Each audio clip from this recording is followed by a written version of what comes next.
శుక్లాంబరధరం విష్ణుం శశివర్ణం చతుర్భుజం ప్రసన్నవదనం ధ్యాయేత్ సర్వవిఘ్నోపశాంతయే అని స్వామివారికి నమస్కారం చేసుకుని మన పోతన భాగవతంలో ఉన్నాము. 4వ స్కందంలో ఇప్పుడు పృథువు చరిత్రను పూర్తి చేసుకోవస్తూ ఉన్నాము. ఆయన పరమపదాన్ని చేరుకోబోతూ ఉన్నాడు అని పోయిన వారము ముగించాము. ఆ విధంగా ఆయన మన పృథు చక్రవర్తి తను చేరవలసిన ఆత్మస్థితిని చేరాడు అని అక్కడికి ఆ కథ, ఆయన చరిత్ర పూర్తయింది. ఇంకా తర్వాత మన పృథువుకు బిడ్డలున్నారు కదా, వాళ్ళేమయ్యారు ఏం కదా అని ఏమైనా ప్రశ్నలు ఎవరైనా వేస్తారేమో అని దాని గురించి చూస్తూ వస్తూ ఉన్నాం. ఇక్కడి నుంచి వెళ్దాం ముందుకి. పృథునకు అర్చికినికి పుట్టిన పృథు కీర్తి ధనుడు ఘనుడు పృథుతుల్యుడు పృథు శౌర్య ధైర్య ధుర్యుడు పృథివిన్ విజితాశ్రుడు ఒప్పే పృథివీపతి అయి. పృథువుకు ఆయన భార్య అర్చికి పుట్టిన కొడుకున్నాడు. గొప్ప కీర్తి ధనంగా కలిగిన వాడు, గొప్ప ఘనుడు, పృథు అంతటివాడు. పృథు అంటే చాలా ఘనమైన విశాలమైన శౌర్యము ధైర్యము కలిగినవాడు. వాటిని ధుర్యుడు అంటే ధరించినవాడు.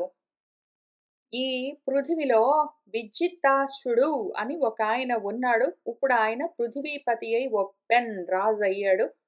మన పృథువు వెళ్ళిపోయిన తర్వాత ఆయన కొడుకు విజితాశ్రుడు, ఎందుకు అంటే ఆయన యజ్ఞం చేస్తూ ఉన్న సమయంలో ఇంద్రుడు అశ్వాన్ని అపహరిస్తూ ఉంటే మాటి మాటికి వెళ్ళి ఆ అశ్వాన్ని జయించి పట్టుకుని వచ్చాడు కాబట్టి ఆయన విజితాశ్రుడు అయ్యాడు. ఇప్పుడు ఆ విజితాశ్రుడు రాజుగారు, ఆయన గురించి చూద్దాము. వినుము అంతర్ధాన గతిన్ తనరు సునాసీరు వలనన్ తగ విజితాశ్రుడు అను మరి అంతర్ధానుండను పేర ప్రసిద్ధుడయ్యను అతి చతురుడై. మన విజితాశ్రుడు మాటి మాటికి ఇంద్రుడు గుర్రాన్ని అపహరించుకుని పోతే ఇంద్రుడు వెంటబడి వెళ్తూ ఉన్నాడు. ఇంద్రుడు అంతర్ధాన విద్యతో మాయమైపోతూ ఉన్నాడు. ఈయన కూడా అదే విధంగా ఇంద్రుడి వెంటబడి వెళ్తూ మన గుర్రాన్ని పట్టుకొని వస్తూ ఉన్నాడు. ఇదంతా జరిగింది కాబట్టి ఇంద్రుడి దగ్గర ఈయన అంతర్ధాన విద్య నేర్చుకున్నాడు. ఎవరి దగ్గర అంటే సునాసీరుడి దగ్గర. సునాసీరుడు అంటే నాసీరము అంటే ఏదైతే శబ్దం చేస్తూ కదులుతూ ఉంటుందో అని అర్థం. సైన్యము మార్చింగ్ బ్యాండ్తో శబ్దం చేస్తూ కదులుతూ ఉంటుంది కాబట్టి దాన్ని నాసీరం అని పిలుస్తారు. ఇప్పుడు గొప్ప సైన్యం కలిగిన వాడు మన ఇంద్రుడు. ఆ ఇంద్రుడి దగ్గర నుంచి ఈయన అంతర్ధాన విద్యను నేర్చుకున్నాడు కాబట్టి మన విజితాసుడు అంతర్ధానుడు అన్న పేరుతో కూడా ప్రసిద్ధుడయ్యాడు, గొప్ప చతురతతో. కాబట్టి ఆయనకి 3 పేర్లున్నాయి. ఆయన్ని పృథుపుత్రుడు అని పిలుస్తారు. తర్వాత అశ్వాన్ని తీసుకుని వచ్చినందుకు విజితాసుడయ్యాడు. ఇప్పుడు అంతర్ధాన విద్య కూడా నేర్చుకున్నాడు కాబట్టి అంతర్ధానుడయ్యాడు. 3 అయ్యాడు ఆయన. స్థిరమతి రాజ్యాభిషిక్తుడై అమ్మేటి సమమతిని అయి అనుజన్ములైన హరియస్సునకు సమాదరమున తూర్పును దక్షిణ దిశన్ తగ ధూమ్రకేశునకును పరగగా వృకునకు పశ్చిమ భాగము ద్రవిణునకు అర్ధిన్ ఉత్తరపు దిశను కొమరొప్ప నలుగురకును పంచి ఇచ్చెను. తర్వాత స్వకాంత అయినట్టి శిఖండికిని మనుజయోనిని జనియింపుడు అనుచు మున్ను పల్కిన ఎట్టి వశిష్ఠు శాపమున చేసి పూని త్రేతాగ్నులు అతనికి పుత్రులగుచు జననమొందిరి సజ్జనస్థవ్య చరిత. ఆయన గొప్ప స్థిరమైన బుద్ధితో ఉన్నాడు. రాజ్యాభిషేకం చేసుకున్నాడు ఆ మేటి అఘనుడు. కానీ సమమతి సమబుద్ధితో ఉన్నవాడై తన అనుజన్ములు, తన తర్వాత పుట్టిన తన తమ్ముళ్ళు ఉన్నారు 4, వాళ్లకు కూడా రాజ్యాన్ని పంచి ఇచ్చాడు. హరియస్వుడికి ఆదరంగా తూర్పు వైపున ఉన్న రాజ్యభాగాన్ని, తర్వాత ధూమ్రకేశుడికి తగన్ చక్కగా దక్షిణ దిక్కు వైపు ఉన్న రాజ్యభాగాన్ని, పరగగా గొప్పగా వృకుడు అన్న తన తమ్ముడికి పశ్చిమ భాగంలో ఉన్న రాజ్యాన్ని, ద్రవిణుడికి అర్ధిన్ కోరి ఉత్తర దిక్కులో ఉన్న రాజ్యాన్ని, కొమరొప్ప ఎంతో ఘనంగా 4 పంచి ఇచ్చాడు. ఆయన భార్య ఉన్నది శిఖండిని. ఈ శిఖండిని తన కాంత, తన భార్య, వాళ్ళిద్దరికీ త్రేతాగ్నులు పుత్రులుగా జన్మించారు. అగ్నులు ఈయనకెందుకు బిడ్డలుగా పుట్టవలసొచ్చింది అంటే వాళ్ళకేదో శాపం ఉన్నది. ఒకానొక సమయంలో వశిష్ఠుడు మనుజ యోనిని జనింపుడు, మనుష్య జన్మలో పుట్టండి మీరు అని ఇంతకు ముందు పలికాడు, శపించాడు కాబట్టి, ఆ శాపం వల్ల త్రేతాగ్నులు మనుష్య జన్మలో పుట్టవలసొచ్చింది. వాళ్ళు మన విజితాశ్వుడికి ఆయన భార్య శిఖండినికి పుట్టారు. ఆ తర్వాత ఏం జరిగింది అంటే, వారలు పావకుడు పవమానుడు శుచి అను నామముల మనుష్య యోనిన్ పుట్టియు ఆత్మ ప్రభావంబునన్ క్రమ్మర అగ్నులై చనిరి తదనంతరంబు. వాళ్ళు పేర్లేమి అంటే పావకుడు, పవమానుడు, శుచి. ఈ పేర్లతో ఉన్నారు వాళ్ళు. మనుషులుగా పుట్టారు. కానీ వెంటనే వాళ్ళ ప్రభావం అటువంటిది. ముగ్గురు వెంటనే అగ్నులైపోయారు. కాబట్టి వాళ్ళింకా భూమి మీద మనుష్య రూపంలో లేరు. మనుష్య రూపంలో పుట్టాలి అని శాపం. మనుష్య రూపంలో బ్రతకాలి అని గాదు. కాబట్టి వాళ్ళు పుట్టగానే వెళ్ళిపోయారు. ఆ తర్వాత ఏం జరిగింది అంటే, అతడు నభస్వతి అనియడు ద్వితీయ పత్ని వలనను హవిర్ధానుడు నా సుతుగని విజితాసుడు ఆనత విమతుడు రాజ్యవర్తనము తలపోయన్. మన విజితాశ్వుడికి ఇంకొక భార్య ఉన్నది, శిఖండిని కాక నభస్వతి అని. ఆమెకు మన విజితాశ్వుడికి హవిర్ధానుడు అన్న కొడుకు కలిగాడు. మన విజితాసుడు ఆనత విమతుడు, విమతులు అంటే శత్రువులు. శత్రువులందరూ మన విజితాసుడికి లొంగి ఉండేవాళ్ళు. ఆ విధంగా శత్రువులని ఆయన తన వశంలోకి తెచ్చుకున్నాడు విజితాసుడు. కానీ రాజ్యవర్తనము, రాజ్య పాలన చెయ్యాలి అంటే ఆయనకి నచ్చేది గాదు. మన విజితాసుడు ఉన్న రాజ్యాన్ని 4 ముక్కలు చేసి నలుగురికి తమ్ముళ్ళకి పంచేశాడు. ఆయనకి ముందు ముగ్గురు కొడుకులు పుట్టారు త్రేతాగ్నులు. వాళ్ళు వెంటనే అగ్నులుగా మారి వెళ్ళిపోయారు. ఆ తర్వాత ఆయనకు హవిర్ధానుడు అన్న ఒక కొడుకు పుట్టాడు. ఈలోగా మనవాడు తీవ్రంగా ఆలోచించుకున్నాడు. ఆయనకి రాజ్యపాలన అంటే ఇష్టం లేదు. విమలాత్మ కరాదానము దమశుల్కాధికము కరము దారుణము అని ధైర్యమునన్ దీర్ఘ మఖ వ్యాజమునన్ తద్వర్తనంబు సమమతి విడిచన్. ఓ విమలాత్ముడా, ఓ విదురా అని మనం మైత్రేయ మహర్షి కథ చెప్తున్నారు. రాజులు చేయవలసినవి 2 పనులుంటాయి. ఒకటి ప్రజల దగ్గర నుంచి కరము, పన్నులు వసూలు చేయడము, తర్వాత ప్రజలకు ఉపయోగకరమైన కర్మలు చేస్తూ ఉండడము. అదొక పని. రెండోదేంటంటే దమశుల్కాధికము. ఎవరైనా తప్పులు చేస్తే ఫైన్ వాళ్ళ దగ్గర నుంచి వసూలు చేయడము. అయితే టాక్సెస్ కలెక్ట్ చేయడము లేదా ఫైన్స్ కలెక్ట్ చేయడము. ఎంతసేపటికి ఇదే ఉంటుంది పని. ఇది పరమ దారుణము. మనకొద్దు అనుకున్నాడు. ధైర్యంతో, ధృతితో, ధర్మంతో ఆత్మధర్మాన్ని పెట్టుకున్నాడు. ఆయనకి అనాత్మ ధర్మాలని నచ్చలేదు. దీర్ఘ మఖం చేసుకుంటాను నేను, దీర్ఘమైన సత్రయాగం చేసుకుంటాను అని ఒక వ్యాజం, ఒక నెపం పెట్టుకున్నాడు. తద్వర్తనంబు సమమతి విడిచన్. ఇంకా మనసు ఆయనకి ఇటువైపు లేదు, రాజ్యపాలన వైపు. ఇవన్నీ ఏదో డబ్బులు వసూలు చేయడము, తర్వాత ఏంటో చేయడం, ఇటువంటివన్నీ ఆయనకు నచ్చలేదు. వద్దనుకున్నాడు. యజ్ఞం చేయాలని నిర్ణయించుకున్నాడు. నేను ఒక పెద్ద సుదీర్ఘమైన యజ్ఞం చేస్తున్నాను, ఇంకెళ్తున్నాను అన్నాడు. బయలుదేరాడు, వెళ్ళిపోయాడు. ఇట్లు విడిచి ఆ విధంగా రాజ్యపాలన వదిలిపెట్టి అతడు ఆత్మ దర్శనుడై చతురతన్ పరమాత్మన్ హంసున్ సర్వేశ్వరున్ తత్క్రతువున యజించి కుశలాద్భుత యోగ సమాధి ముక్తి పొందెను మహాత్మా. మన పృథువు కొడుకు విజితాసుడు ఆత్మ దర్శనం చేశాడు. ఆయన ఆత్మలో పరమాత్మను తనను తాను చూసుకున్నాడు. ఆ విధంగా కుశలతతో, మనం కుశలత గురించి అందుకే అంత సుదీర్ఘంగా చెప్పుకుంటూ వచ్చాం. కుశలత అత్యవసరం మనకు. అద్భుతమైన యోగ సమాధిలో, ఆత్మయోగ సమస్థితిలో ఆయన వీటన్నింటినీ వదిలిపెట్టి తనను తాను చేరుకున్నాడు ఓ మహాత్మా. ఆ తర్వాత ఏం జరిగిందంటే,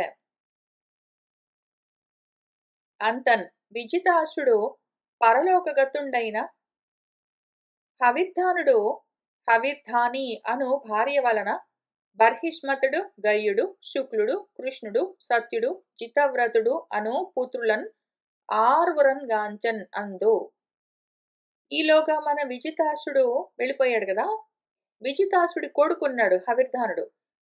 హవిర్ధానుడికి హవిర్ధాని అన్న భార్య ఉన్నది. వీళ్ళిద్దరికీ ఒక 6 కొడుకులు కలిగారు. బర్హిష్మత్, గయుడు, శుక్లుడు, కృష్ణుడు, సత్యుడు, జితవ్రతుడు. వీళ్ళందరూ మిగిలిన వాళ్ళు పర్వాలేదు గాని, మన వాళ్ళు ఇక్కడి నుంచి ఇంతవరకు పర్వాలేదు. గయుడు అంటే వెళ్ళేవాడు అని అర్థం. సరే, జ్ఞానంతో ఆయన దాటిపోతాడు. శుక్లుడు స్వచ్ఛమైన స్థితిలో ఉన్నాడు, సత్వగుణంతో ఉన్నాడు. ఆయన కూడా దాటిపోతాడు అనుమానం లేదు. కృష్ణుడు ఎవరైతే వ్యవసాయాత్మిక బుద్ధితో ఉంటారో, కృష్ అన్న ధాతువుకు కర్షకులని కూడా అక్కడి నుంచే వస్తుంది పదము. ఎవరైతే వ్యవసాయదారులున్నారో, అనాత్మలన్నింటినీ తొలగించి ఆత్మను మాత్రము పంటగా పండించుకునేవాళ్ళు. అదొక అర్థం ఉంది కృష్ణుడికి. కృష్ణుడు అన్న పదానికి, కృష్ణానికి 6, 7 అర్థాలున్నాయి. ప్రతిదీ ఒక్కొక్కటి ఒక్కొక్క విధంగా ఉంటుంది. అసలు వ్యాసుల వారు ఎటువంటి మహామతి అంటే కృష్ణుడు అని పేరు పెట్టారు. ఎంత అందమైన విషయం అంటే కృష్ అన్న ధాతువుకి ఎన్ని పదాలొస్తాయో, ఆకర్షణము, వికర్షణము, సంకర్షణము మొదలైనవన్నీ గూడా అందులో నుంచే వస్తాయి. సరే ఇంత కాబట్టి ఆయన దాటిపోతాడు అనుమానం లేదు. సత్యుడు సత్తు తోటే ఉంటాడు, అసత్తు లేదు కాబట్టి ఆయన గూడా దాటిపోతాడు. జితవ్రతుడు కర్మలు, ఉపాసనలన్నింటినీ జయించిన వాడు దాటిపోతాడు. వీళ్ళందరితోటి ప్రాబ్లమ్ లేదు గాని, ఈయనొక్కడున్నాడు. మొదటి కొడుకు మన హవిర్ధానుడికి కలిగినెవరు? మన పృథువు కొడుకు విజితాసుడు, విజితాసుడి కొడుకు హవిర్ధానుడు, హవిర్ధానుడి కొడుకు బర్హిష్మతుడు. ఈ బర్హిష్మతుడితోటే ప్రాబ్లం. బర్హిస్సులు అంటే కుశలు, దర్భలు అని అర్థం. ఈయన గర్భలు పుచ్చుకునే యజ్ఞాలు, కర్మలు చేస్తూ తిరుగుతాడు. కంప్లీట్‌లీ కర్మనిష్టలో ఉన్నవాడని అర్థం. పూర్తిగా కర్మనిష్టలో ఉన్నాడాయన. కర్మోపాసనల్లో ఉంటాడు. యజ్ఞాల్లో వాటిలో మునిగి తేలుతూ ఉంటాడు. ఎంతసేపటికి ఇక్కడే ఉంటాడు. జ్ఞాన నిష్ట ఆయనకి కలగట్లేదు. జ్ఞానం గురించిన నిష్ట సరే, జ్ఞానం గురించిన ఆలోచన కూడా ఆయనకు కలగదు. ఇటువంటి వాణ్ణి దాటించాలిప్పుడు. అందుకని మన తర్వాత ఘట్టము ప్రాచీన బర్హి. ఆయన పేరే ప్రాచీన బర్హి. ఎందుకంటే ఈ బర్హిస్సులు తీసుకొని దర్భలు తీసుకోవడం, తూర్పు దిక్కుగా వాటిని పరుస్తూ యజ్ఞాలు చేసుకుంటూ కూర్చోవడం. పొద్దస్తమానం యజ్ఞాలు చేయడం, కూర్చోవడం. కర్మలు చేయడం, కూర్చోవడం. జ్ఞానం గురించిన ఆలోచన లేదు. ఇప్పుడు ఈయనని ఎట్లా దాటించాలి? ఈయనని ఎట్లా దాటించాలి అంటే ఈయన మళ్ళీ ఇదొక వ్యాజం. ఇదొక నెపము. ఈ సాకుతో మన వ్యాసుల వారు ఈ విధంగా కర్మలు చేస్తూ ఉంటారు, తెచ్చుకుంటూ ఉంటారు, వండుకుంటారు, తింటారు, బాత్రూమ్‌కెళ్ళొస్తారు, పడుకుంటారు, మళ్ళీ పొద్దున్న లేస్తారు, మళ్ళీ కర్మలు చేస్తారు, తెచ్చుకుంటుంటారు, తింటుంటారు, పడుకుంటారు, లేస్తారు. మొత్తం కలిపి పంచకృత్యాలుంటాయి. 5 పనులుంటాయి మనకు. మనలో కర్మనిష్టలో ఉన్న వాళ్ళకు, వాళ్ళు పంచకృత్య పరాయణులు. ఏమి పంచకృత్యాలు అంటే ఆహారము, విహారము, మేహనము, మైథునము, నిద్ర. ఇంతే ఇంకా. ఆహారం తినడం, విహారం అటు ఇటు తిరగడం లేదా తెచ్చుకోవడానికెళ్ళడం, మేహనము బాత్రూమ్‌కెళ్ళి రావడం, మైథునము అటువంటి వేరే బాడీస్ తోటి కూడడము, మళ్ళీ అటువంటి బాడీస్‌ని కంటూ ఉండడము, నిద్ర. ఈ 5 పనులతో ఉండే వాళ్ళందరూ ఇట్లా ఉంటారు బర్హిష్మతులు. వీళ్ళని ఎట్లారా బాగు చేయడము? పూర్తిగా కర్మల్లో మునిగిలు తేలిపోద్దున లేచి గృహస్థాశ్రమంలో ఉంటారు, కర్మలు చేస్తూ ఉంటారు. వీళ్ళకి డైరెక్ట్‌గా ఆత్మ అని చెప్తే వినరు, వచ్చి కూర్చోరు. వాళ్ళకి ఏమి చెప్తే వాళ్ళు వింటారు అని ఆలోచన చేసి మన వ్యాసుల వారు బర్హిష్మత్ అని ఒకడున్నాడు. ఇప్పుడు వీడి గురించి చెప్తాను విను అని మన కథ మనకు చెప్తూ ఉన్నారు. బర్హిష్మత్ అంత కాకపోయిండొచ్చు. ఈ బర్హిష్మత్‌కి ఒక కథగా చెప్తారు. ఆత్మతత్వోపదేశము, అనాత్మని విడదీసి చూపించడము, దేహాత్మ భావనలో ఉన్నవు నువ్వు అంత మాత్రమే కాదని చూపించేప్పుడు ఇంకొక కథ చెప్తారు. మనకొక అందమైన కథ వస్తుందిప్పుడు. పురంజనుడు అని చెప్తారు. మనము పురంజనుడు పూర్తిగా బర్హిష్మత్ ప్రాచీన బర్హి కాకపోయిండొచ్చు. కానీ అదే దారిలో ఉన్నామంటే మాత్రం ఈ కథ మన గురించే మనకే చెప్తూ ఉన్నారు. దాన్ని చూస్తూ వెళ్దాం. ఈ బర్హిష్మతుడు ఉన్నాడు ఇందులో. ఈ గ్రూప్‌లో. మిగిలిన వాళ్ళు ఎట్లో ఒకట్లా దాటిపోతారు గానీ బర్హిష్మత్ మాత్రం తగులుకుంటాడు ఈ బంధాలకి. మళ్ళీ ఈ కర్మపాశాలతో జన్మలు తెచ్చుకుంటూ ఉంటాడు. వీడిని దాటించాలి. అందుకని ఇప్పుడు మన బృహత్ ప్రణాళిక, మన వ్యాసుల వారి ప్రోగ్రామ్ చూసుకుంటూ వెళ్దాము. మన వ్యాసుల వారు ఇండైరెక్ట్‌గా తిట్టి, రకరకాలుగా మొట్టి, మన జీవితాల్ని మన కళ్ళకు గట్టినట్టు చూపిస్తారు. ఇది అయ్యేసరికన్నా మనం దాటిపోవాలి. ఇది పైగా మొదటిసారి వినట్లేదు మనము. వ్యాస భాగవతంలో వింటూ వింటూ వచ్చాము. అది అక్కడ అవుతూ ఉండగానే ఇక్కడ మొదలైంది కాబట్టి. సరే, తెలుసుకుంటూ వెళ్దాము. సంతత సవన దీక్షాశాలియగుచో ధరాతలంబెల్లను క్రతువులకును విలసిల్ల యజనశాలలు వేరు వేర కల్పించి యజ్ఞములు కావించుచుండి చిరకీర్తి అతడు ప్రాచీన అగ్రకుశలచే క్షితితలంబెల్ల ఆశ్రితము చేయన్ వసుధ ఎల్లను యజ్ఞవాటమై విలసిల్ల క్రియాకాండ నిష్ణాతుడగుచో సమాధి నిష్ఠుడో అట్టి ఘనుడో హవిర్ధాని హావిర్ధాని కాదు హావిర్ధాని హవిర్ధానుడి కొడుకు హావిర్ధాని హావిర్ధాని అఖిల జగతిన్ పరపి కుశలను ప్రాచీన బర్హి అయ్యెను. సంతతము ఎప్పుడు చూసినా సవన దీక్షలే, యజ్ఞ దీక్షలు, కర్మలు దీక్షల్లాగా పెట్టుకునే పట్టుదలతోటి కర్మలు చేస్తూ ఉంటాడు. ధరాతరం వెళ్ళ భూమెంత పారుతుంటాడు కర్మలు చేసుకుంటూ. అవకాశం ఉంటే నడుస్తూ వెళ్తాడు, లేకపోతే బస్సులో వెళ్తాడు, లేకపోతే కార్లో వెళ్తాడు, లేకపోతే ట్రైన్లో వెళ్తాడు, లేకపోతే ఫ్లైట్లో వెళ్తాడు. కానీ భూమెంత కర్మలు చేస్తూ తిరగడమే. క్రతువులు కర్మలు కర్మలు కర్మలు అట్లా మొత్తం యజ్ఞశాలలాగా చేశాడు. మొత్తము ఉద్యోగాల కోసమో వెకేషన్స్ కోసమో దేనికో దానికి తిరుగుడే తిరుగుడు. వేరు వేరుగా కల్పించి యజ్ఞాలు కావిస్తూ అదే పనిగా కర్మలు చేస్తూ ఉంటే ఆయన ప్రాచీన అగ్రకుశలచే, ఈయన ఇక్కడ మన ప్రాచీన బర్హి దర్బలు పట్టుకోవడం, ఇంకా పరుస్తూ పోవడం, యజ్ఞాలు కుండాలు యజ్ఞ వాటికలు తయారు చేస్తూ ఉండడము, ఆ దర్బలు పరుస్తూ ఉండడము, మళ్ళీ యజ్ఞాలు చేస్తూ ఉండడము. తూర్పు దిక్కుగా ప్రాచీన దిక్కుగా అదిగో దర్బలు పరవడము, యజ్ఞాలు చేయడము. ఈ రకంగా క్షితి తలం ఎల్ల భూతలం అంతా భూమెంతా పరుస్తూ ఉన్నాడు ఈ దర్భలతోటే. వసుధ మొత్తం యజ్ఞవాటమై ఉన్నది. ఈ రకంగా ఉన్న మనవాడిని చూస్తే మనకు అర్థమయ్యేదేమి? ఒకటి, మనవాడు క్రియాకాండంలో నిష్ణాతుడు. ఇక్కడ మన పోతన గారు సత్క్రియాకాండ అన్నారు. సత్తు లేదు అక్కడ, అసత్ క్రియాకాండలు. ఎందుకు అంటే కర్మోపాసనలు మాత్రమే ఉన్నాయి. ఓన్లీ క్రియాకాండ మాత్రం తెలుసు ఆయనకి. మూలంలో కూడా క్రియాకాండ నిష్ణాతుడని రాశారు, సత్తం లేదు. మన పోతన గారు అక్కడ కలిపారు కాబట్టి నేను తీసేశాను. క్రియాకాండలో నిష్ణాతుడు, ఎందుకంటే యజ్ఞాలు బాగా చేయగలడు కాబట్టి. రెండో విషయము, అదే పనిగా కూర్చొని యజ్ఞాలు చేస్తాడు కాబట్టి అదిగో యోగ సమాధి తెలుసు, యోగా అభ్యాసం చేయగలడు. ప్రాణాయామాలు అవన్నీ చేయాల్సి వస్తుంది పూజలు చేసే కన్నా ముందు కాబట్టి. పూజలు యజ్ఞాలు చేసే కన్నా ముందు యోగాభ్యాసాలు చేయాలి కాబట్టి యోగలో నిష్ఠుడు. కాక అదే పనిగా యజ్ఞాలు చేస్తూ ఉంటాడు కాబట్టి కర్మలో నిష్ఠుడు. కర్మనిష్ఠుడు, యోగనిష్ఠుడు అంత మాత్రం అయ్యాడాయన. జ్ఞాననిష్ఠుడు కాలేదు. ఇప్పుడు ఇక్కడి నుంచి అక్కడికి తీసుకొని వెళ్ళాలి మనము. అటువంటి వాడు మన హావిర్ధాని. అఖిల జగతిన్ పరపి ఆ దర్భలు కుశలను అదే పనిగా పరుస్తూ పోయాడు. తూర్పు దిక్కుగా వాటి కొసలు ఉండేట్టు వాటిని పరుస్తూ పోవడం వల్ల ప్రాచీన బర్హి అయ్యాడు. తూర్పు దిక్కులో దర్భలు పరుస్తూ ఉన్నవాడు అని ఆయన పేరు.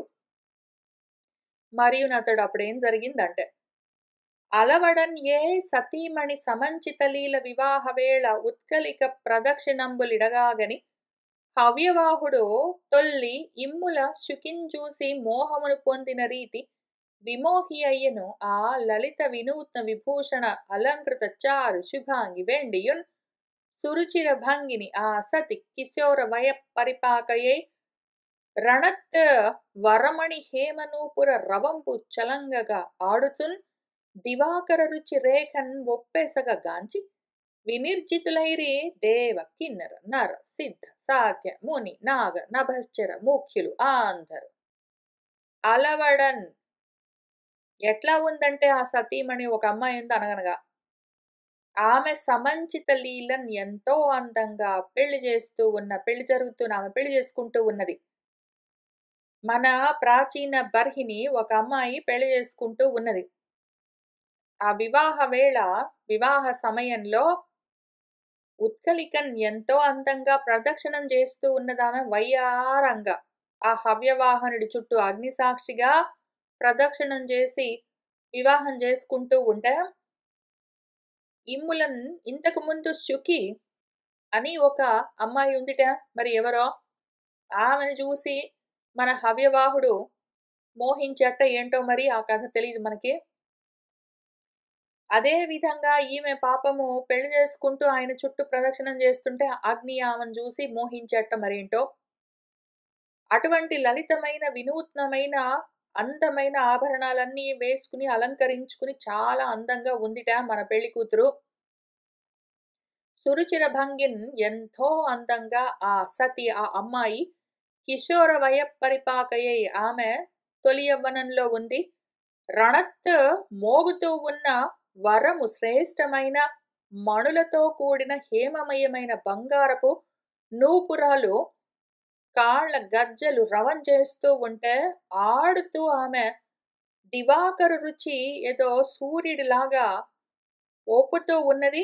ఆమెను చూసి దేవతలు, కిన్నరులు, కింపురుషులు, నరులు, సిద్ధులు, సాధ్యులు, మునులు, వాళ్ళు వీళ్ళు నభశ్చరులు ఏదో ఆకాశంలో చరించేవాళ్ళు, భూమి మీద తిరిగే నాగులు అందరూ కూడా వినిర్జితులైరి.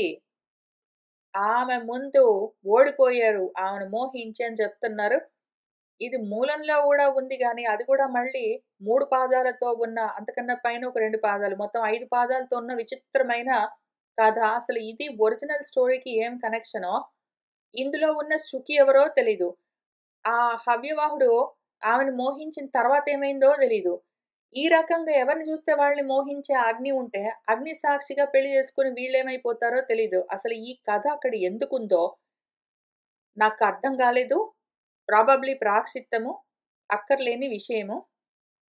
ఏ రకంగా గూడా ఒరిజినల్ స్టోరీకి సంబంధం లేదు. సరే అటువంటి సౌందర్య ఖని సముద్రపుత్రియునైన శతధృతియను కన్యన్ బ్రహ్మాదేశంబునన్ పాణిగ్రహణంబు చేసెను. మన ప్రాచీన బర్హి ఈ అమ్మాయి సౌందర్యం చాలా ఎక్కువ, చాలా గొప్ప సుందరి. సముద్రుడి కూతురు శతధృతి అన్న పేరున్న అమ్మాయి బ్రహ్మాదేశం నుంచి వచ్చింది. అక్కడి నుంచి వచ్చిన ఆ అమ్మాయిని మనవాడు పాణిగ్రహణం చేశాడు, పెళ్లి చేసుకున్నాడు. ఆ శతధృతి వలన ప్రాచీన బర్హికి 10 మంది కొడుకులు జన్మించారు. వాళ్ళు తుల్యనామ వ్రతులు. మన ప్రాచీన బర్హికి ఆయన భార్య శతధృతికి ఒక 10 మంది కొడుకులు కలిగారు. వాళ్ళందరూ ఒకే పేరుతో ఉంటారు. అందరి పేరు ప్రచేతసుడు. వాళ్ళందరూ ఒకే వ్రతం, ఒకే పనిలో ఉంటారు. వాళ్ళ నామాలు, వాళ్ళ కర్మలు 2 ఒక్కటే. ధర్మపారగులు. ధర్మాన్ని చివరి దాకా అధ్యయనం చేశారు. అటువంటి ప్రచేతసులు ఒక 10 మంది కలిగారు మన ప్రాచీన బర్హికి.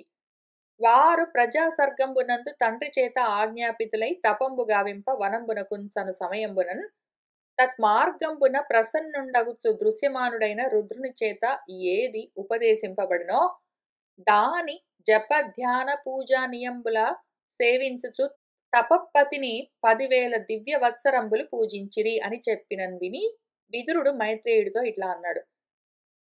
మన ప్రచేతసులు పిల్లలు పుట్టగానే వాళ్ళ నాన్నకేముంది పని? ఇంకింతే పొద్దున్న లేవడం, ఉద్యోగానికి వెళ్ళడం, డబ్బులు తెచ్చుకోవడం, వండుకోవడం, తినడం, పడుకోవడం, మళ్ళీ పొద్దున్న లేచి కర్మలు చేయడం ఇవే గదా మన ప్రాచీన బర్హికి. ఆయనకు 10 మంది పిల్లలు కలిగితే వాళ్ళకేం చెప్తాడు? ఇంతే మీరు కూడా పెళ్ళిళ్ళు చేసుకొని పిల్లల్ని గాని ఉద్యోగాలు చేసి కర్మలు చేసుకుంటూ ఉండండి ఇదే చెప్తాడు గదా! ఆయనకేం తెలుసో ఆయన పిల్లలకి అదే చెప్తాడు. ఆయన వాళ్ళకి అదే చెప్పాడు. మీరు ప్రజాసర్గం చేయండి. మీరు కూడా పెళ్ళిళ్ళు చేసుకొని పిల్లల్ని కనండి అన్నాడు. వాళ్ళు కొంచెం తెలివి కలిగిన వాళ్ళు. వాళ్ళేం చేశారంటే అట్లనే అని వెంటనే ఏదో మ్యాచ్ మేకింగ్ వెబ్‌సైట్స్, యాప్స్ అట్లాంటివి చూసుకొని అందులో రిజిస్టర్ అయ్యి పెళ్లి చూపులనుకుంటూ తిరుగుతూ ఇంకిదే పనిగా ఎవరో ఒకళ్ళు దొరికితే పెళ్లి చేసుకుందామని ప్రయత్నాలన్నీ చేయలేదు. వాళ్ళు ఈ మాట వాళ్ళ నాన్న చెప్పగానే ఫస్ట్ వాళ్ళు ఆ విధంగా ఆజ్ఞాపించబడగానే తపన చేయడానికి బయలుదేరారు. తపస్సు చేయడానికి అడవుల్లోకి వెళ్లారు. ఆ సమయంలో వాళ్ళు వెళ్తూ ఉంటే ఆ మార్గంలో ప్రసన్నుడై ఉన్న రుద్రుడు వాళ్లకు కనిపించాడు. వాళ్లకు ఏది ఆయన ఉపదేశం చేశాడో దాన్నే పెట్టుకుని వాళ్ళు జపము, ధ్యానము, పూజ వాటన్నింటితో నియమాలతో సేవిస్తూ ఉన్నారు ఆ తపప్పతిని. ఈ రకంగా ఒక దివ్య వత్సరాలు 10,000 దివ్య చాలా కాలం పూజించారు అని మన మైత్రేయుడు విదురుడికి చెప్పాడు. వెంటనే విదురుడు ఏమడుగుతున్నాడంటే, తాపసోత్తమ ప్రచేతసులకు ఆ వనమార్గమునందు ఆ భర్గుతోడ సంగము ఎట్లయ్యెనో ప్రసన్నుడై హరుడు ఎద్ది తివుటన్ వారలకు ఉపదేశం ఇచ్చెనో జీవరాశులకు ఆ శివుతోడి సంగంబు కడు దుర్లభంబో ఈ జగంబునందు చర్చింపన్ అమ్మేటి సన్మునీంద్రులకును సంచిత ధ్యాన గోచరుడు గాని పుడమిన్ ప్రత్యక్షమున కానబడడు గదా మరియు అంచిత ఆత్మ సదారాముడు అఖిల లోక రక్షణార్థంబుగా విరూపాక్షుడు ఆత్మశక్తితో కూడి జగతిపై సంచరించుచూ ఉండును. ఓ తాపసోత్తమ, ఓ గురువుగారు, మైత్రేయ మహర్షి ఒక నిమిషం ఉండండి. కాబట్టి వాళ్ళ నాన్న ప్రాచీన బర్హి ఆయన చేసినట్టే అవే కర్మల్ని తన కొడుకులకు కూడా ఉపదేశం చేశాడు. పోయి ఆ పని చేయండి అన్నాడు. వాళ్ళేమో పెళ్లి చేసుకోండిరా అనగానే తపస్సు చేయడానికి బయలుదేరారు. దారిలో రుద్రుడు కనిపించాడు. వాళ్ళకేంటో ఉపదేశం చేశాడు. వాళ్ళు సరే అన్నారు. ఇంకా అది నియమంగా వాళ్ళు పాటిస్తూ తపప్పతిని వాళ్ళు పూజిస్తూ ఉన్నారు అని చెప్పాడు. ఇంక ఊరుకున్నాడు. అంత గబగబా చెప్తారు మీరు. నాకు కొన్ని క్వశ్చన్స్ ఉన్నాయి గురుగారు. ప్రచేతసులకు ఆ అడవి మధ్యలో భర్గుడితోడి సంగము ఎట్లా కుదిరిందండి? వీళ్ళు ఏదో తపస్సు చేసుకోవడానికి అరణ్యాలకు వెళ్తే అక్కడ శివుడెట్లా కనిపించాడు వీళ్లకు? ఆయన ప్రసన్నుడై హరుడు ఏది తివుటన్ ఒక పద్ధతి ప్రకారము వాళ్లకు ఉపదేశాన్ని ఇచ్చాడండి. ఏమి ఉపదేశం చేశాడండి హరుడు ప్రసన్నుడై? మీరు ఆ ఉపదేశం మాకు చెప్పొద్దు? ఆయన ఏంటో చెప్పాడు, వీళ్ళేంటో విన్నారు అంటే ఏం చెప్పాడండి? మీరు చెప్తే మేము కూడా వింటాం కదా. పైగా జీవరాశులకు జీవులకు శివుడితో సంగము చాలా దుర్లభమండి. ఈజీగా దొరికేది కాదు. ఈ జగంలో ఎంత ఆలోచించి చూసినా కూడా శివుడు అంత సులువుగా దొరికేవాడు కాదు కదా. అసలు మేటి సన్మునీంద్రులకు కూడా, గొప్ప ఘనమైన మునీంద్రులకు కూడా సంచిత ధ్యాన గోచరుడు గాని వాళ్ళు ఆ యోగులు వాళ్ళ హృదయాల్లో అదే పనిగా ధ్యానం చేస్తే అక్కడ గోచరించే తత్వం అది. అటువంటి మేటి ఘనుడు పెద్దాయన. ఇప్పుడు వీళ్ళు ఏమి చేశారని? వీళ్ళేమైనా సన్మునీంద్రులా? వీళ్ళేమైనా ధ్యానంలో ఆయన్ని దర్శించారా? కాదు గదా. వీళ్ళేదో చిన్నపిల్లలు పెళ్లి చేసుకోండ్రా అంటే తపస్సు చేయడానికి బయలుదేరారు. వాళ్లకు దారిలో కనిపించాడా ఆయన? ఈ పుడమిని ప్రత్యక్షం అవ్వడము ఉండదు కదండి. ఆ విధంగా కానబడాడు కదా. పైగా అంచితాత్మ సదారాముడు ఎప్పుడు ఆత్మారాముడై ఉంటాడు శివుడు. అటువంటి వాడు ఈ అఖిల లోకాలను రక్షించడం కోసమే, అదే పరమార్థంగా విరూపాక్షుడై తన శక్తితో కూడి ఈ జగత్ పైన సంచరిస్తూ ఉంటాడు. ఆయన మామూలుగా కనపడడు ఎవ్వరికి. ఆయన వీళ్ళకెట్లానండి కనిపించాడు? పైగా ఉపదేశం చేశాడని చెప్తున్నారు. ఎట్లా కనిపించాడు అది చెప్పండి. నాకు అవకాశం ఉంటే నేను కూడా ప్రయత్నం చేస్తాను. ఏం ఉపదేశం చేశాడో చెప్పండి. పోనీ ఆయన కనిపించకపోతే ఉపదేశమైనా వింటాను అని మన విదురుడు మైత్రేయ మహర్షిని అడుగుతూ ఉన్నాడు. కావున భగవంతుడు దేవాధీశుడునైన దేవుని సంగంబు ఏ వెరవున ఘటించనో ఆ విధమంతయును తెలియను ఆనతి ఈయవే. కాబట్టి ఆ భగవంతుడు దేవాధీశుడు అటువంటి శివుడు ఆయనతో ఆ దేవుడితో సంగము ఏ వెరవున ఏ విధంగా వీళ్లకు ఘటించిందండి? వీళ్ళు ఎట్లా దాన్ని సాధించారు? ఆ విధమంతా నాకు తెలిసే విధంగా, నాకు అర్థమయ్యేలాగా మీరు ఆనతి ఇవ్వండి. నాకు ఉపదేశం చెయ్యండి. నాకు అర్థమయ్యే విధంగా చెప్పండి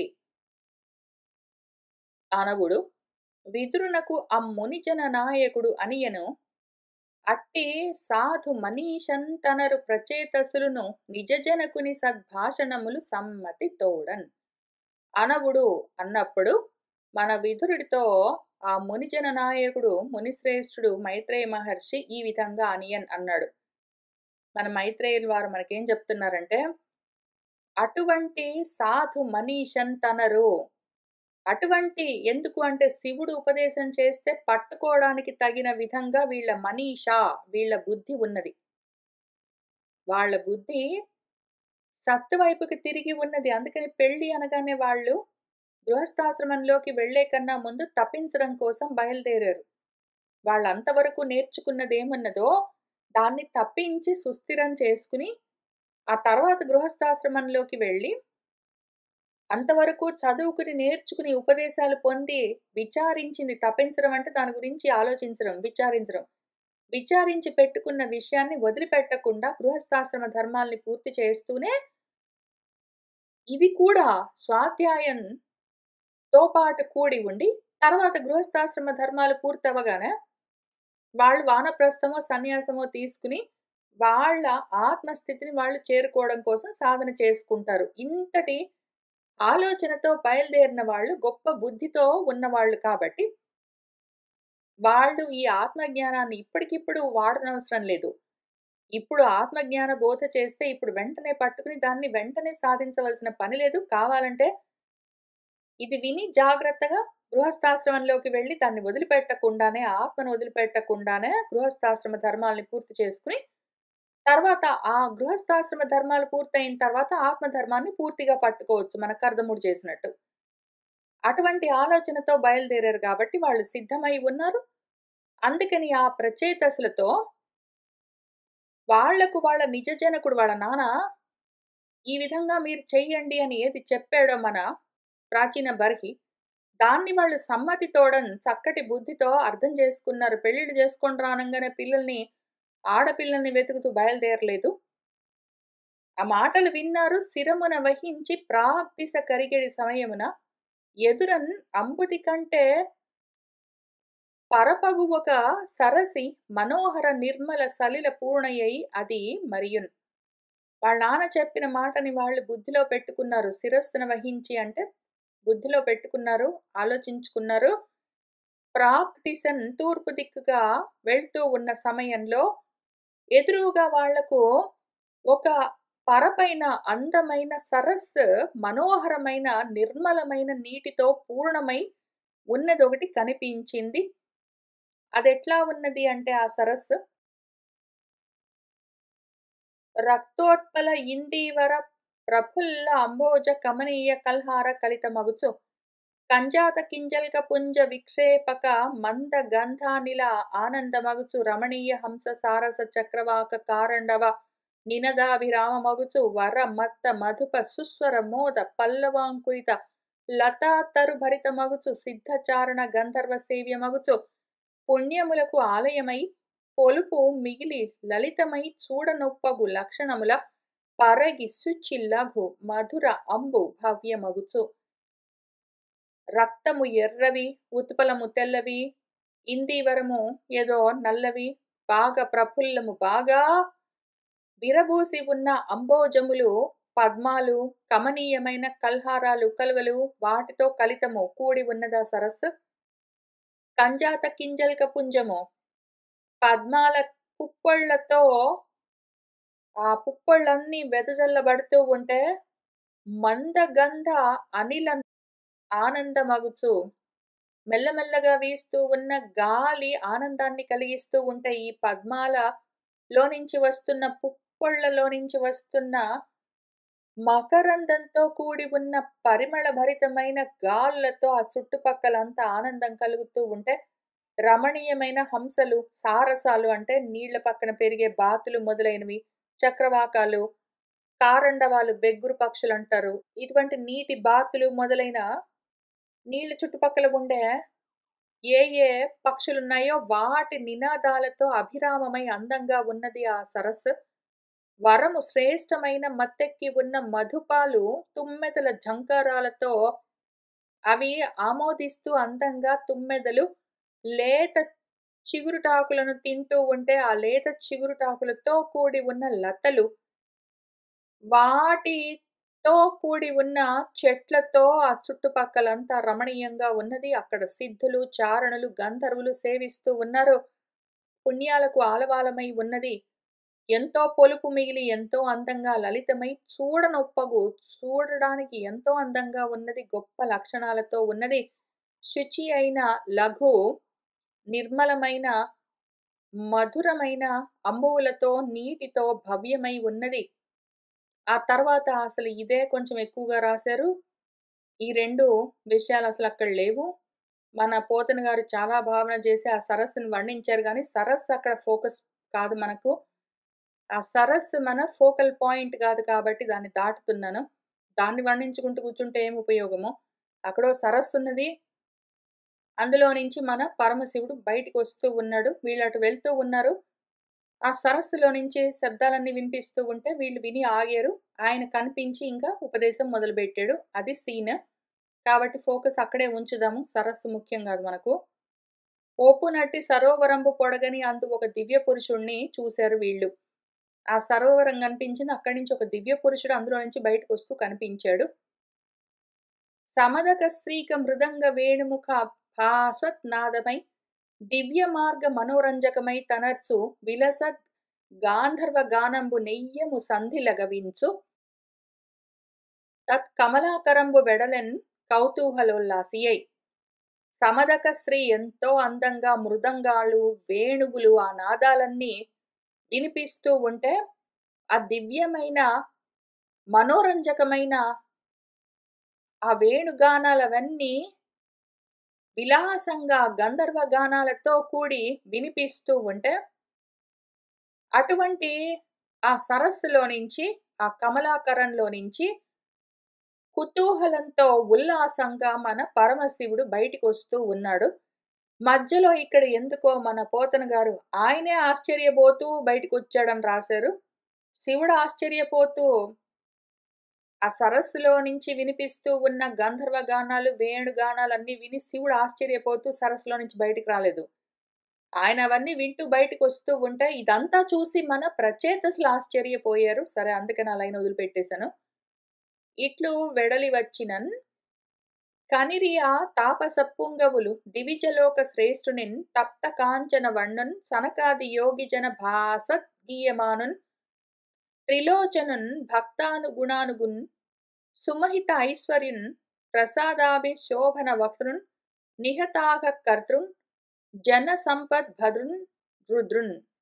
కనిరి ఆ తాపస పుంగవులు మన ప్రచేతసులు తపస్సు చేయడానికి బయలుదేరిన చిన్నపిల్లవాళ్ళు, 25 ఏళ్ల వయసులో ఉన్నవాళ్ళు, పెళ్లి కొడుకులు, వీళ్ళందరూ ఆ దివిజలోక శ్రేష్ఠుణ్ణి తప్త కాంచన వర్ణుడు. దివిజలోకము అంటే దేవతాలోకము. దేవతల్లోనే శ్రేష్ఠుడు, అగ్రగణ్యుడు. తప్త కాంచనము కాల్చి పుటం పెట్టిన బంగారపు వర్ణంలో ఉన్నాడు మన శివుడు. ఆయన ఎందుకు బంగారు రంగులో ఉన్నాడు అంటే, ఆయన తెల్లగా ఉన్నాడు అంటే పూర్తిగా ఆత్మతత్వోపదేశం చేస్తాడు. ఆయన మునులకు, వృద్ధులకు, గృహస్థాశ్రమాన్ని వదిలిపెట్టి సన్యాసంలోకి వెళ్ళిపోయిన వాళ్ళకి, ఇంక మొత్తమంతా సర్వకర్మ సన్యాసం చేసిన వాళ్ళకి ఆత్మతత్వోపదేశం చేస్తున్నప్పుడు ఆయన వేరే రంగులో ఉంటారాయన. స్థితి కంఠులై ఉంటారాయన. మరీ తెల్లగా, స్వచ్ఛంగా, శుద్ధంగా, శాంతిగా ఉంటారు. ఇక్కడ ఆయన బంగారు రంగులో ఎందుకున్నారంటే, వీళ్ళు పాపం ప్రపంచంలోకి వెళ్ళడానికి ప్రయత్నం చేస్తూ ఉన్నారు. హిరణ్యమయమైన అండము, బ్రహ్మాండము. అందులోకి గృహస్థాశ్రమం స్వీకరించి ప్రవేశించాలని చూస్తున్నారు గాబట్టి, దీనికి తగు విధంగా ఆయన ఉపదేశం చేయడానికి వస్తూ ఉన్నాడు. మీరివన్నీ గుర్తుబెట్టుకోండి. ఇది ఆత్మతత్వం గురించి నేను ఉపదేశం చేస్తున్నాను. గుర్తుబెట్టుకోండి. దీన్ని వదిలిపెట్టకుండానే మీరు పెళ్ళిళ్ళు చేసుకొని పిల్లల్ని కని తర్వాత మళ్ళీ ఇక్కడికే రాండి అని చెప్పడానికి ఆయన ఉద్యుక్తులవుతున్నారు కాబట్టి, ఆయన బంగారు రంగులో ఉన్నారు అని చెప్తూ ఉన్నారు వ్యాసుల వారు. సనకాది యోగి జన భాస్వత్ గీయమానుడు. సనకాది యోగులందరూ ఆయన్ని ఘనంగా గానాలన్నీ చేస్తూ ఉంటే, త్రిలోచనుడు 3 కన్నులతో ఉన్నాడు. ఎందుకంటే సమం లేదిప్పుడు. అసమంగా ఉన్నాడాయన. త్రిగుణాలతో కూడి, త్రిపుటులతో కూడి, ప్రాపంచికమైన విషయాలతో కూడి, కానీ మాత్రం ఆత్మతత్వాన్ని ఉపదేశం చేయడం కోసం వస్తూ ఉన్నారు. భక్తానుగుణానుగున్ భక్తులను అనుసరించి, భక్తులను అనుసరించి, వాళ్ళ గుణాలను అనుసరించి ఈయన ఉన్నారిప్పుడు. వీళ్ళు దేన్ని వెళ్లి తగులుకోవాలని అనుకుంటూ ఉన్నారో మన ప్రచేతసులు, దానికి అనుగుణంగానే ఆయన వచ్చారు. దానికి అనుగుణంగానే ఆయన ఉపదేశం చేస్తారు. దీన్ని యాక్చువల్‌గా స్పెసిఫిక్‌గా మనం చెప్పుకోవాలి అంటే ఇది రెండోసారొచ్చింది నాకు గుర్తున్నంత వరకు. మొదటిసారి మన కర్దముడు పెళ్లి చేసుకోవాలనుకున్నప్పుడు, కర్దముడు వాళ్ళ నాన్న బ్రహ్మదేవుడు గూడా ప్రజాపతి ఇట్లానే వెళ్ళి పెళ్ళిళ్ళు చేసుకొని పిల్లల్ని కనమని జెప్తే, మన కర్దముడు ఆలోచించుకుని ఆయన గూడా తపస్సుకు బయలుదేరినప్పుడు, మన బ్రహ్మదేవుడికి కూడా తండ్రి అయిన భగవంతుడే సాక్షాత్తుగా ఆయనకి ఇదే విషయం ఉపదేశం జేశారు. మళ్ళీ ఇక్కడ ప్రచేతసులకి వాళ్ళ నాన్న పెళ్ళిళ్ళు జేసుకోండి, పిల్లల్ని గనండి అనంగానే వీళ్ళు తపస్సుకు బయలుదేరగానే, వీళ్ళకు పరమేశ్వరుడు, భగవంతుడు మళ్ళీ అదే ప్రవచనం చేస్తూ ఉన్నారు. కాబట్టి ఇక్కడ జరుగుతున్నదేంటి అంటే, దీన్నే స్నాతకం అని పిలుస్తారు. ఏదో స్నాతకం అంటే టెక్నికలీ గ్రాడ్యుయేషన్ సెరమనీ. చదువయిపోయిన తర్వాత గ్రాడ్యుయేషన్ సెరమనీ అని ఇంగ్లీష్‌లో పిలుస్తారు. స్నాతకోత్సవం అని తెలుగులో అంటారు. స్నాతకం అని షార్ట్‌కట్‌లో చెప్తారు. స్నాతకోత్సవం అంటేనేమో స్కూల్‌లో, కాలేజీలో చదువయిపోయాక గ్రాడ్యుయేషన్ అనుకుంటారు.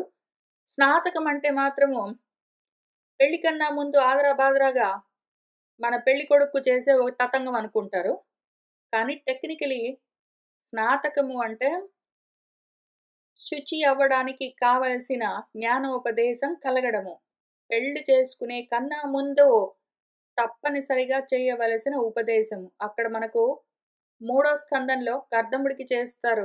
ఇక్కడ నాలుగో స్కందంలో ప్రచేతసులకు చేస్తారు. ఇట్లా మధ్య మధ్యలో పెళ్లి చేసుకుని గృహస్థాశ్రమంలోకి ఎంటర్ అయ్యే కన్నా ముందు తెలుసుకోవాల్సిన విషయాలు ఏంటి అని నేర్పిస్తారు.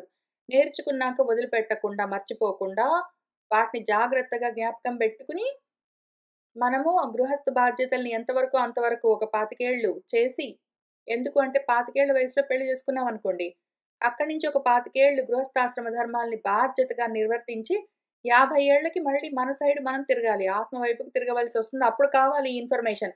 అప్పుడు నేర్చుకుందామని కూర్చుంటే టైం వేస్ట్ అయిపోతుంది. గృహస్థాశ్రమంలో చేయవలసిన కర్మలన్నీ అయిపోయిన తర్వాత ఎప్పటికో ఒకప్పటికి మళ్ళీ వచ్చి అప్పుడు కొత్తగా ఫ్రెష్‌గా ఫస్ట్ టైమ్ ఇంక ఎల్‌కేజీలో కూర్చున్నట్టు కూర్చొని ఇవన్నీ నేర్చుకుంటూ, తెలుసుకుంటూ పోతే ఇవి అయ్యేదెప్పుడు? మనం దాన్ని సాధన చేసేదెప్పుడు? ఆత్మస్థితిని పొందేదెప్పుడు? ముందే తెలుసుకోవాలి కాబట్టి తెలుసుకొని 25 సంవత్సరాలు 25 ఏళ్ల నుంచి 50 ఏళ్ల వరకు మధ్యలో 25 సంవత్సరాలు గృహస్థాశ్రమంలో ఉన్న సమయంలో ఇవి మర్చిపోకుండానే, జ్ఞాపకం పెట్టుకుని ఆత్మధర్మాన్ని వదిలిపెట్టకుండానే అనాత్మ సంబంధమైన కర్మలన్నీ చేస్తూ వెళ్ళాలి అని చాలా ముఖ్యమైన విషయం మనకు భాగవతం నిండా చెప్తూ వస్తారు. అది మొత్తం మిస్ అయ్యి తూతూ మంత్రంలాగా ఓన్లీ కర్మ, ఓన్లీ కర్మగా, ఓన్లీ యాక్షన్, ఓన్లీ యాక్టివిటీ, క్రియగా మాత్రం స్నాతకాన్ని మిగిలించుకున్నాము మనము. ఓన్లీ చూపాకారానికి మాత్రం మిగిలిపోయింది. విషయం మాత్రం, జ్ఞానం మాత్రం లుప్తమైపోయింది. సరే ఇంతకి కాబట్టి మన వాళ్లకు వాళ్ళు ఏ ఉద్దేశంతో, ఏ మనస్థితితో వచ్చారో దానికి అనుగుణంగానే ఆ ఉపదేశం చేయడానికి గురువుగారు గూడా వచ్చి స్నాతకం చేయడం కోసము సుమహిత ఐశ్వర్యుడు, మహా ఐశ్వర్యం పరమేశ్వరుడికి. ఆయన పేరే పరమేశ్వరుడు. ఈశ్వరం అంతా ఈశ్వరం, ఈశావాస్యమై ఉన్నదంతా ఆయనదే విభూతి. ఆయన ప్రసాదాభిశోభన వక్త్రుడు. వాళ్ళ పట్ల ప్రసన్నుడై, వాళ్లకు అభిముఖుడై వస్తూ ఉన్నాడు. నిహత అఘకర్తృడు.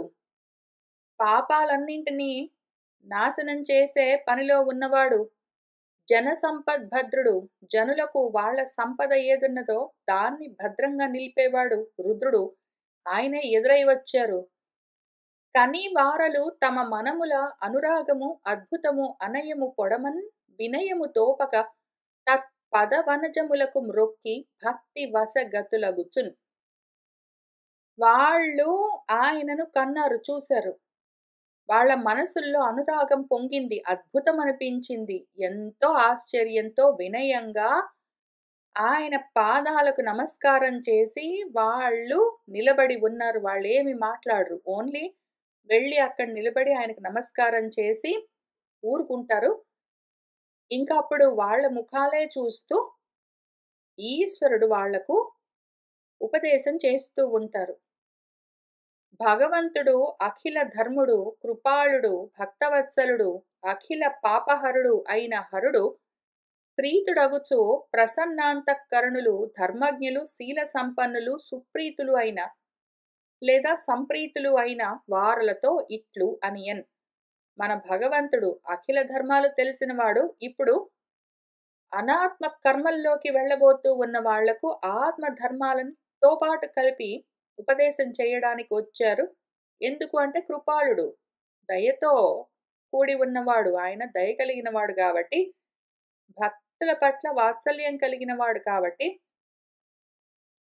ఒకవేళ వాళ్ళ నాన్న పెళ్లి చేసుకోండిరా మీరు, పిల్లల్ని కనండి, ఇంకా సెటిల్ అవ్వండి, చదువులు అయిపోయాయి కదా, మరి ఇప్పుడు ఏం చేస్తారు, ఇంకా ఇంత వయసు వచ్చింది, ఇప్పుడన్నా పెళ్లి చేసుకోకపోతే తర్వాత అవడం కష్టము అని వాళ్ళ నాన్న చెప్పగానే ఆ ఉపదేశం విని వీళ్ళు వెంటనే పెళ్లిళ్ళ కోసం బయలుదేరుంటే ఈ ఉపదేశం మధ్యలో మిస్ అయ్యేది. కానీ వాళ్ళు భక్తమై ఉన్నారు. వాళ్ళు ఈ ఆత్మతత్వానికి దూరమై లేరు. దాని గురించి ముందు ఆలోచన చేసుకుందామని బయలుదేరారు కాబట్టే అఖిల పాపాలు ఏవైతే పతన కారణాలై ఉన్నాయో, కోరికలు, వాటి నుంచి వీళ్ళని రక్షించడం కోసం, ఎందుకంటే గృహస్థాశ్రమం నిండా కోరికలే ఉంటాయి. కోరికలు తీర్చుకోవడం కోసమే గృహస్థాశ్రమంలోకి ఎంటర్ అయ్యేది ఎవరైనా సరే. కాబట్టి అందులోకి వెళ్ళిపోయారంటే ముందు వెనకాల చూసుకోకుండా మొత్తం పాపాలన్న పాముల పుట్టలోకి వెళ్ళి దూరుతారు.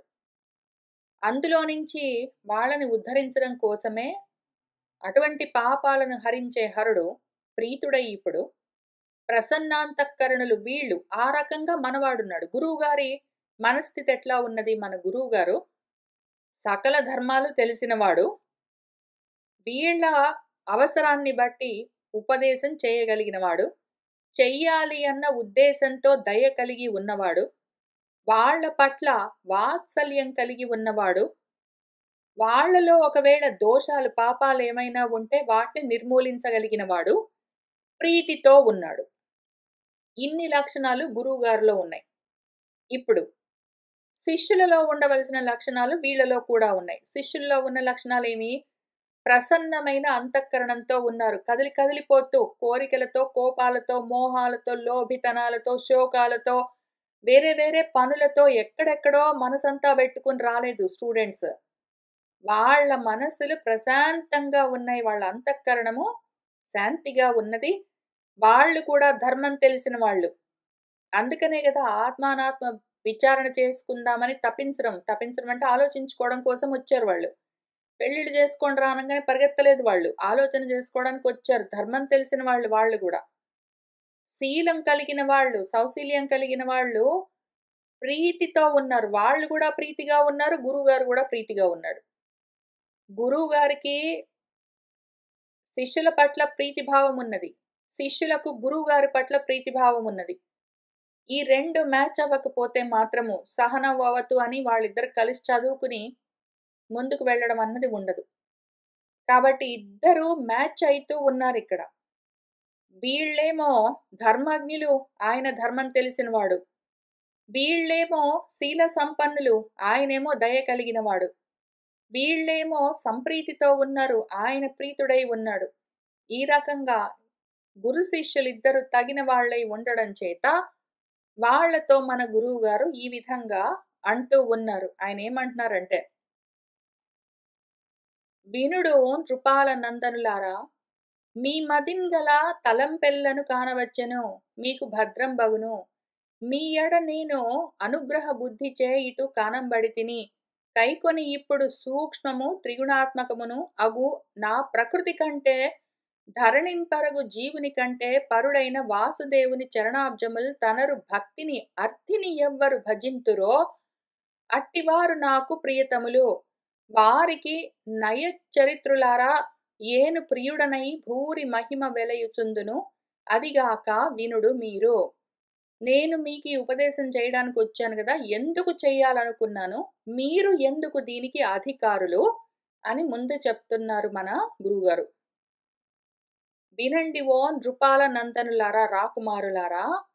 మీ మదిలో ఉన్న తలంపు, ఆలోచన తలపే దాని పేరే తపస్సు. అది ఎల్లను కానవచ్చే మీ మనసులో ఉన్న ఆలోచన నాకు తెలిసింది. మీకు భద్రమవుతుంది. మీ పట్ల నేను అనుగ్రహ బుద్ధితో ఇక్కడికొచ్చి మీకు కనిపించాను. కైకొని కావాలని నేనే పూనుకుని ఇప్పుడు మీకు ఈ ఉపదేశం చెయ్యబోతూ ఉన్నాను. సూక్ష్మంగా ఉంటుంది. మీరు స్థూలంగా ఈ ప్రపంచాన్ని చూస్తూ గృహస్థాశ్రమంలోకి ప్రవేశించి కర్మలు చేయాలనుకుంటున్నారు గదా! అయితే ఈ స్థూలంగా కనిపిస్తున్న జగత్తులో సూక్ష్మంగా వ్యాపించిన తత్వం ఒకటున్నది. అది త్రిగుణాత్మకమై ఉన్నది. నా ప్రకృతి ఏదున్నదో దానికి ఇది పరమై ఉంటుంది. కాక అందులోనే ఉన్న జీవుడెవరున్నారో దానికంటే కూడా పరమై ఉంటుంది. జీవ జగత్తులు రెండింటికి పరమై ఉన్న సూక్ష్మమైన తత్వమేదున్నదో అది వాసుదేవం, అది చిత్తము. దానిపైన మీరు మనసు పెట్టుకుని దానికి లగ్నమై, భక్తమై, సక్తమై వచ్చారు. ఆ రకంగా ఎవరు వస్తారో అటువంటి వాళ్ళు భజించడం అంటే విభజనం కాకుండా కూడి ఉండడం. భక్తమవ్వడం అంటే విభక్తం గాకుండా సక్తమై తగులుకుని ఉండడం. ఆ రకంగా ఆత్మకు తగులుకుని ఎవరు ఉంటారో వాళ్ళు నాకు ప్రియతములై ఉంటారు. వారికి ఓ నయచరిత్రులారా, న్యాయం తెలిసిన వాళ్ళు మీరు. నేను చెప్తున్నాను వినండి. అటువంటి వాళ్ళ పట్ల నేను ప్రియుడినై ఉంటాను. గొప్ప మహిమతో వాళ్ళకు కావలసిన ఉపదేశం చేస్తాను. అందుకని మీకు చెప్పదలుచుకున్నాను. మీరు సిద్ధమై ఉన్నారు. ఇది మీ అధికారం. అందుకని. మీ మనసులో ఈ ఆలోచన ఉన్నది గాబట్టే చెప్పడం కోసం నేనొచ్చాను. కాబట్టి వినండి చెప్తూ ఉన్నాను. ఇంకిక్కడి నుంచి ఆయన స్వధర్మాన్ని, ఆత్మధర్మాన్ని ఉపదేశం చేస్తూ వస్తారు. నేనివాల్టికి ఇక్కడికి ఆపుతాను.